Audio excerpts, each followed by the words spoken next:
Discipline is the root of all good qualities, but you have to absolutely apply it to things outside of just waking up early. It's everything. It's working out every day, making yourself stronger and faster and more flexible and healthier. Discipline is eating the right foods to fuel your system. It's about disciplining your emotions so you can make good decisions.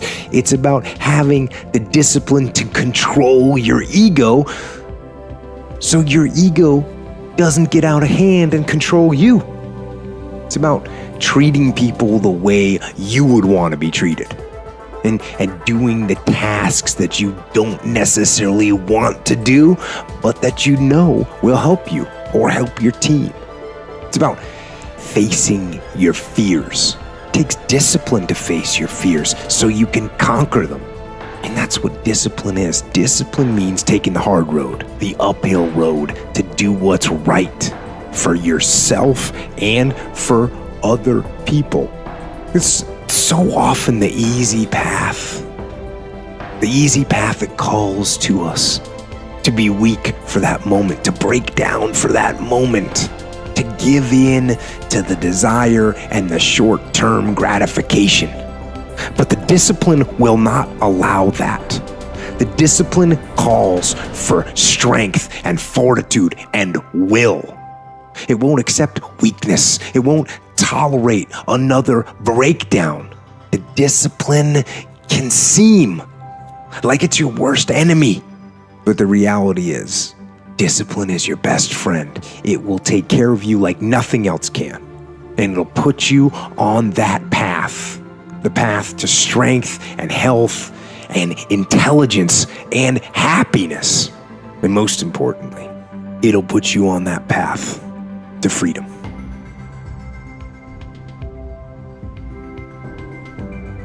Your brain is the most powerful weapon in the world.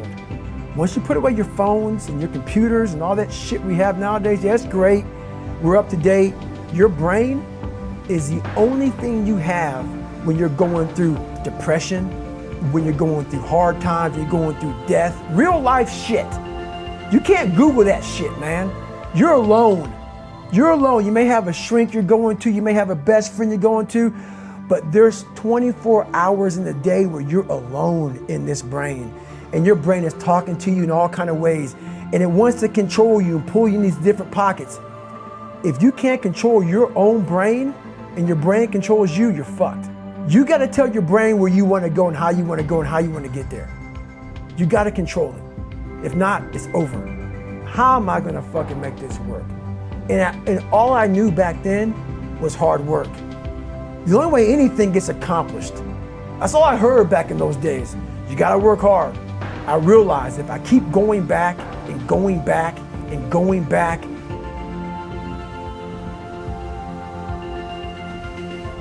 I realized how the brain works.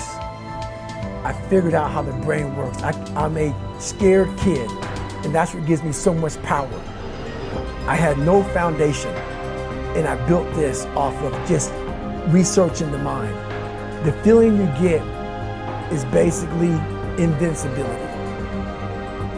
You realize that you can't do it all the time.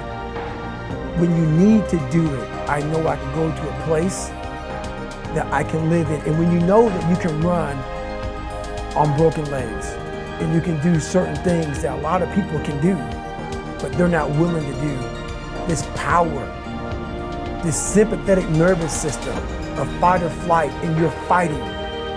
It gives you this charge of energy of when you're sitting there at 3:30, 4 o'clock in the morning and you're duct taping your feet up because they're broken, and you're doing it by yourself, and you're going through arguably one of the hardest training in the world. And these guys, most of them are healthy, and you're going through it broken, and you're already at a disadvantage, but you're still there. You can feed into that and tap into that for a lot of power.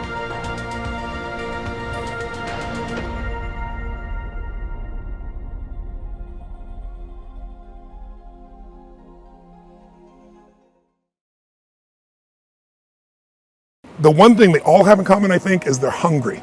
And I know that sounds simplistic, but I believe that's the single most important element that separates the quality of people's lives. It's not just the ability to have hunger, but to sustain it. Hunger means that you want more. You want more of yourself. You want to make a bigger difference. You want to be a better parent. You want to do something more than there is today, and that you don't get satisfied. Most people start out with hunger at an early stage of life and they lose it. But the people that come to me are hungry either because something's happened, they've had a birthday with a 0 on it, they've gone through a divorce, they're starting a business and they know I've got to have a different level, or they're the best in the world and they're always looking for that edge that makes the difference. I think everybody is born with hunger. Like, there's a desire to grow, to expand, to learn, and then disappointment sets in early in life for most people. And then we look to blame something outside of ourselves. And there are many events in our lives that can affect us all. We've all had pain and challenges. But I think if you can find within yourself the part of you that wants to constantly give something more than yourself, if you can find a mission larger than yourself, then you're more pulled to do something than trying to push yourself. And pull has much more power than push. I always say motive does matter. That if your motive is to serve something greater, there is an energy that comes up inside of you. So I feed 2 million people a year because somebody fed my family when I was 11 years old, and now this year we're feeding 4 million. I want to do more in that area. And every business I'm in, that drive just doesn't go away. The capacity to strengthen and increase your hunger is the one common denominator amongst the most successful people. They've never lost their hunger. Most people are hungry to achieve a certain amount, make a certain amount of money, and then they get comfortable and relax, or to get a certain level of fitness and then they relax. But Richard is as driven today as when he was 16 years old starting. I mean, he's like on fire, and he's 65 years old. Warren Buffett is 85 years old. He's as driven today as when, he began the journey, right? I believe intelligence. I love people that are wickedly smart. And I work to be wickedly smart by educating and training myself and so forth, and training my brain. There's a lot of intelligent people who can't fight their way out of a paper bag, right? Hunger is the ultimate driver, because if you're hungry, you can get the strategy, you can get the answer. If you can't model it, you can find it. So hunger, modeling would be maybe the next best skill. Knowing that success leaves clues. The best way is get around where it's better and things will hit you. Who you spend time with is who you become. How bad do you want your goal right now? Do you want it as bad as breathing? Do you want it as bad as anything you ever wanted in your life? And if you calibrate it at the highest enough levels, what I found is the people that are the hungriest, they find a way.